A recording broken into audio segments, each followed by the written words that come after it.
بسم اللہ الرحمن الرحیم۔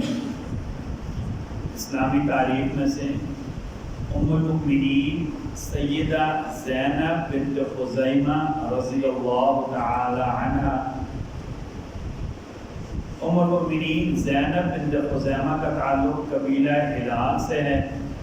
آپ کے والد کا نام خزیمہ ہے۔ آپ کے شوہر عبداللہ بن جحش غزوہ احد میں شہید ہو گئے۔ اس کے بعد نبی کریم صلی اللہ علیہ وسلم رمضان 3 ہجری میں 400 درہم مہر کے بدلے آپ سے نکاح فرمایا۔ ایسا ایک بات سمجھ لیں، ہمارے ذہن میں ایک بات بیٹھی ہوئی کہ رمضان میں نکاح کرنا یا شادی کرنا شاید جائز نہیں ہے، ٹھیک ہے، شاید جائز نہیں ہے۔ نبی کریم صلی اللہ علیہ وسلم اور کئی صحابہ کرام کے نکاح رمضان میں ہوئے۔ اسی طرح محرم کے مہینے میں بھی شادی کرنے میں قطعاً کوئی حرج کوئی نہیں ہے، ٹھیک ہے جی۔ اس طرح ربیع الاول کا مہینہ جو شاید سب سے زیادہ غم کا مہینہ ہونا چاہیے کہ ہم سب کے نبی آقا دو جہان جن کے لیے کائنات بنائی گئی ہے، اور ربیع الاول کے مہینے میں آپ دنیا سے تشریف لے گئے۔ اگر سب سے بڑا غم کا مہینہ ہوتا تو ربیع الاول سے بڑا غم کا مہینہ اور کوئی نہ ہوتا، یاد رکھیں، ٹھیک ہے۔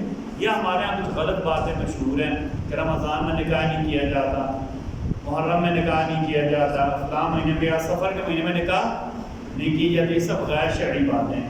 نبی کریم صلی اللہ علیہ وسلم اور سیدہ زینب کا نکاح رمضان 3 ہجری میں ہوا۔ آپ اپنے ہاتھ سے کماتی اور غریبوں میں تقسیم کر دیتی۔ آپ کا لقب ہی ام المساکین تھا۔ آپ اتنی کثرت سے صدقہ و خیرات کرتی کہ آپ کے علاوہ کوئی بھی اتنی زیادہ صدقہ اور خیرات نہیں کرتا تھا۔ 30 سال کی عمر میں ربیع الاخر 4 ہجری میں وفات پائی۔ نبی کریم صلی اللہ علیہ وسلم نے آپ کی نماز جنازہ خود پڑھائی اور جنت البقیع میں آپ کو دفن کیا گیا۔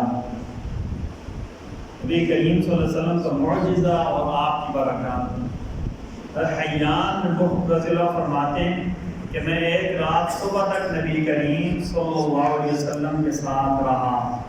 صحابہ کرام کا معمول تھا کہ دین سیکھنے کے لیے کبھی کبھی آ کر نبی کریم صلی اللہ علیہ وسلم کی مسجد میں رات بھر رہا کرتے تھے، ٹھیک ہے۔ اچھا، فرماتے میں نے فجر کی نماز کے لیے اذان دی۔ جب نماز کا وقت ہوا تو نبی کریم صلی اللہ علیہ وسلم نے ایک برتن دیا، میں نے اس میں سے وضو کیا۔ آپ صلی اللہ علیہ وسلم اس برتن میں اپنی مبارک انگلیاں ایسے رکھی ہوئی تھیں۔ آپ صلی اللہ علیہ وسلم نے اس برتن میں اپنی مبارک انگلیاں رکھی ہوئی تھی۔ میں نے دیکھا کہ آپ صلی اللہ علیہ وسلم کی مبارک انگلیوں میں سے پانی کے چشمے جاری ہو رہے ہیں۔ آپ صلی اللہ علیہ وسلم کی مبارک انگلیوں میں سے پانی کے چشمے جاری ہو رہے تھے۔ پھر آپ صلی اللہ علیہ وسلم فرمایا تم میں سے جو چاہے وضو کر لے۔ یہ نبی کریم صلی اللہ علیہ وسلم کا معجزہ ہے، ٹھیک ہے۔ ایک سنت کے بارے میں، وتر کی نماز پڑھنے کے بعد کون سی دعا پڑھنی چاہیے؟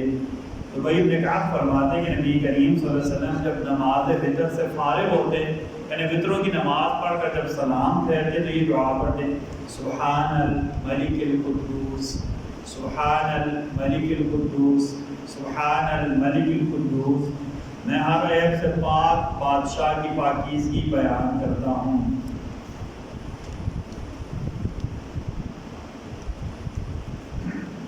نبی کریم صلی اللہ علیہ وسلم کی نصیحت۔ سیدنا حسن بن علی رضی اللہ تعالیٰ عنہ فرماتے ہیں کہ میں نے نبی کریم صلی اللہ علیہ وسلم کی ایک بات محفوظ کر لی ہے۔ وہ بات یہ ہے کہ آپ صلی اللہ علیہ وسلم فرمایا جس چیز میں شک اور شبہ پیدا ہو جائے اس کو چھوڑ دیا کرو۔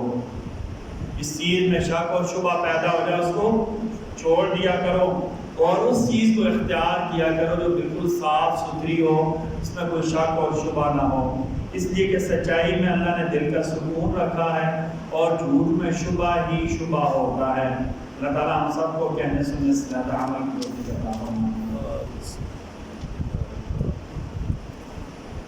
بسم اللہ الرحمن الرحیم۔ بسم اللہ والصلاة والسلام علی رسول اللہ۔ بسم اللہ وعلی ملة رسول اللہ۔ ربنا تقبل منا انك انت السميع العليم وتب علينا انك انت التواب الرحيم برحمتك يا ارحم